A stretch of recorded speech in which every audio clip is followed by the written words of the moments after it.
can't believe that we've come to this, but today we're going to learn how to write essays and texts which are undetectable by AI detection software. I do, however, have some bad news first. The way that AI text is created is that AI creates a series of words which follow a certain logic and structure. Even though it is trained on human text and tries to emulate it, there will always be these artifacts of the structure of the sentence which shows that it is an AI. The only way that you can hide this is either by using a new and novel AI model, which the AI detection software has not been trained on, or use AI humanizing models. So this problem is unfortunately something that you cannot prompt away entirely, but we can get close enough with some manual help. The consequence of this is that AI detection software trains itself on detecting AI text by asking all of the current AIs a lot of questions, whereas it then learns how they communicate.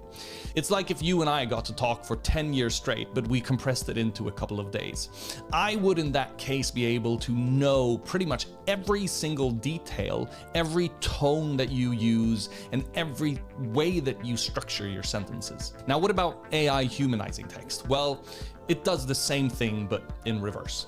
In the same example where I got to hear you talk for 10 years, someone could ask me to then create a sentence that would not be similar to the way that you talk, which I would be able to do quite rapidly. Also, add to this kind of back and forth of AIs trying to trick each other, that the AI humanizing services most likely also have access to the latest AI detection software, which allows them to test the texts and make sure that the restructured text passes their test. Now, there is, however, a small window of opportunity where new models or updated models have not gone through this 10-year conversation yet, which allows their way of creating new text to pass through AI detectors for a short window of time. This is, however, a risky gamble where you are better off just doing what we are going to do at the end of this video. Only surefire way of creating text successfully without AI detection software noticing it is by rewriting the text with your own words. Despite this, I am going to show you how to use a prompt in ChatGPT, for example, where it will help you get pretty far along the way and then also help you rewrite the text itself. And I know what you're thinking, but Nicholas, how dare you encourage plagiarism? You are helping cheaters. This is morally wrong. This is why we are becoming stupider as a society. And if you would have said that to me 2.5 years ago, then I would completely agree with you. You would be right, but today, you are wrong. It's been 2.5 years since GPT 3.5 was released and created a shift in how we could generate human-like text with AI. And since then, development has been exponential. Many schools who were engaged, interested, and cared about their students saw this happening 2.5 years ago and quickly experimented and changed the way that they examined. They changed the way that they gave homework. They changed the way that the school worked. So where are we now? Well, 2.5 years later, there are still schools who have not found new ways of working with AI. They have not changed a single thing. This is a gigantic problem, not only for the students, but for society at large. If these 2.5 years have not made these schools change anything, I can guarantee you that the schools will keep doing what they've always been doing until something breaks, which effectively prohibits students from learning the #1 efficiency tool that all companies are screaming for. So this video will hopefully be one small step towards a shift from the old ways of examining students, a shift from the old ways of giving homework, and a shift from their ban of AI and instead embracing it. So just like an immune system, we need to push it to make it stronger.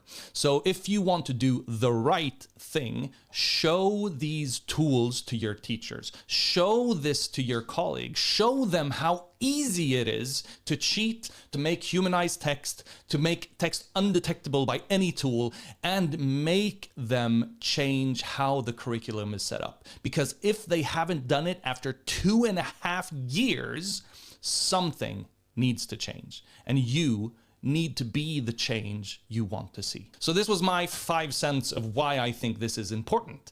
Now let's get to the meat of the video. I have been waiting all the morning, all the night.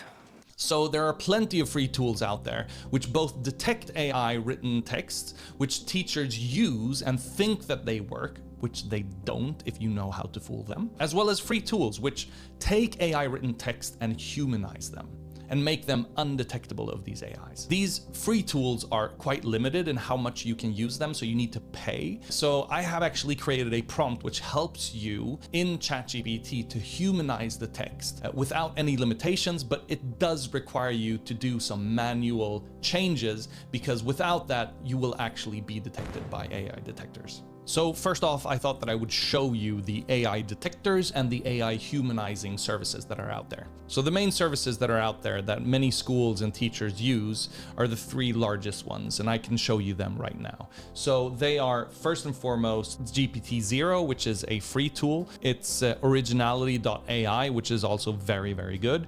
And then it's turnitin.com, which is a pay-to-use service. So here I can show you kind of how this works.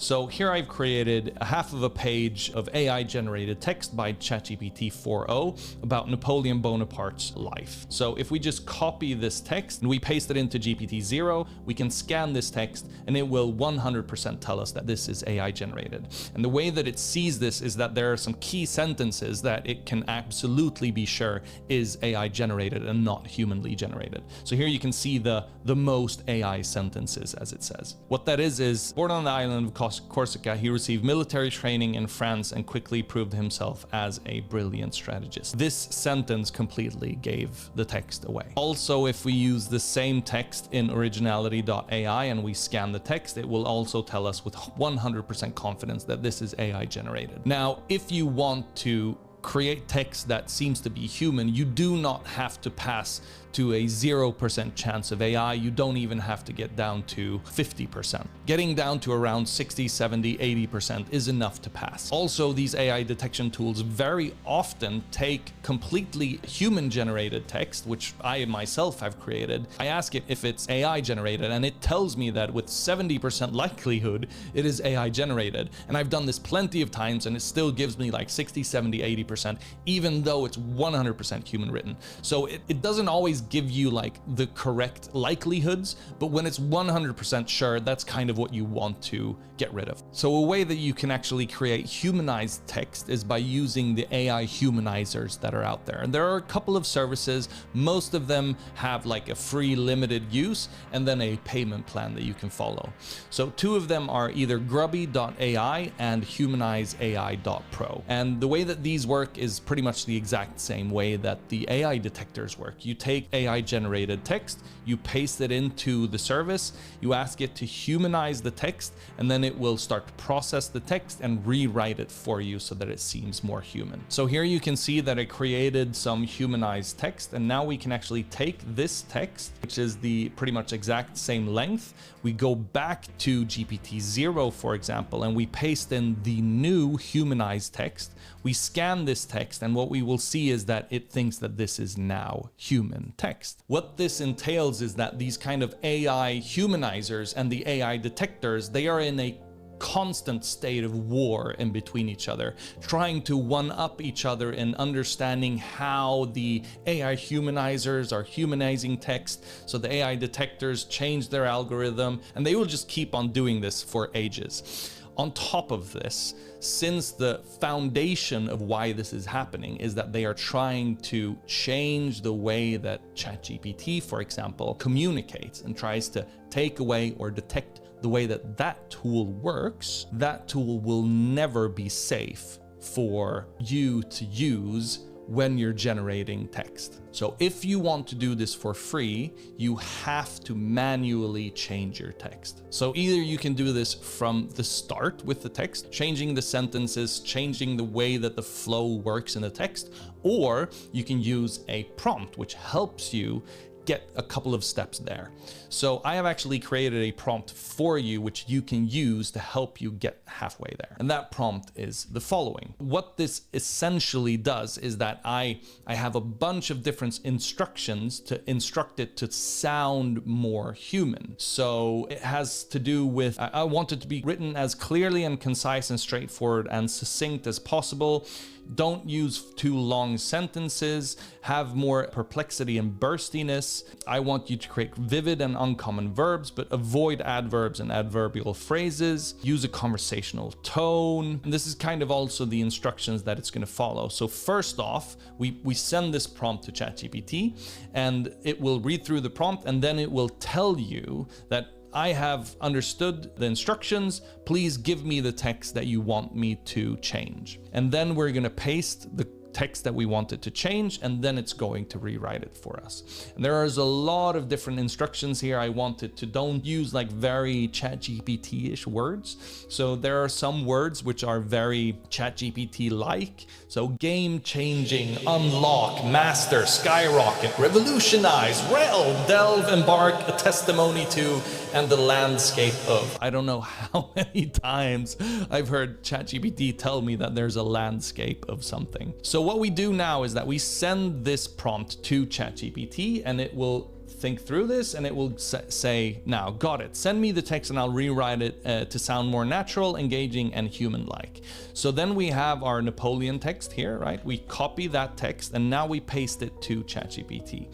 And what it will now do is that it will rewrite this text to sound more human-like. And it might be that you don't like the style where it's talking, so you can actually change this prompt that I made to make it into the style that you prefer. So here we can see now that it's finished the prompt and you can see that it's very conversational. Napoleon Bonaparte, you heard the name, short guy, big ego, even bigger ambitions, right? So this is kind of funny, more conversational. If you want it to be more professional, you can just change the prompt to tell it to be more professional. So now if we copy this text and we paste it into ChatGPT 0, it will now again tell us that this is 100% AI written because we have still not done any manual changes. So if we scan this, it will say that we're highly confident that this is AI generated.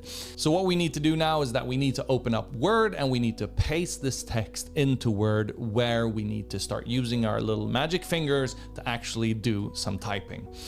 So we take the text, we paste it into here, but since this now has the kind of narrative structure that we prefer and that we want, it is a lot easier to just retype the text and the sentences into a way that we would actually talk instead of using some kind of robotic starting point. So now I'm just going to rewrite this text a little bit and then I will get back to you. A few moments later. So now I've rewritten the text. It took me about, I'd say 3 to 5 minutes. And here you can see the text right now. It's pretty much the same length, but in every single sentence, I kind of gave it my own taste. I maybe put together 2 or 3 sentences into one, or I split up a sentence. You have to, just to make sure that this isn't detectable, you have to do this for every single sentence. You have to put in your kind of own flavor or taste. This is mostly to kind of break down the causal chain of the AI creating a sentence. So you can kind of liken this to trying to detect if a chess game is played by a chess master or not.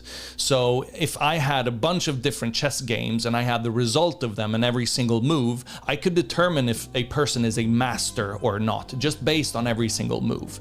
So what we're doing here is that we're taking a chess master's game and we're putting in just a couple of bad moves, which makes us actually think that this is not created by a chess master. It might be created by someone who's fairly skilled, but it's not a master anymore. So if we take this text and we paste it into the same GPT-0 and we scan it, we can see that it is now highly confident that this text is completely human, even though it's, I'd say, probably 70%, 80% AI generated. So what does this mean? Well, it means that the old way of working, the old way of schools giving you homework and essays and trying to examine you while you're at home sitting on your computer, stop it. Do not do it anymore. It is completely idiotic to keep doing something that we know does not work anymore. Now, there are hundreds of different ways of working and learning today where you can actually incorporate these tools, where you can make sure that the tools actually help us in our learning. Khan University is a great space to find out how are we changing learning due to AI. And they actually have a tool called Khanmigo, which works as your private tutor trying to help you and guide you through learning with your AI assistant sitting by your side. And it learns the way that you like to learn. These are the ideas that we need to start exploring together.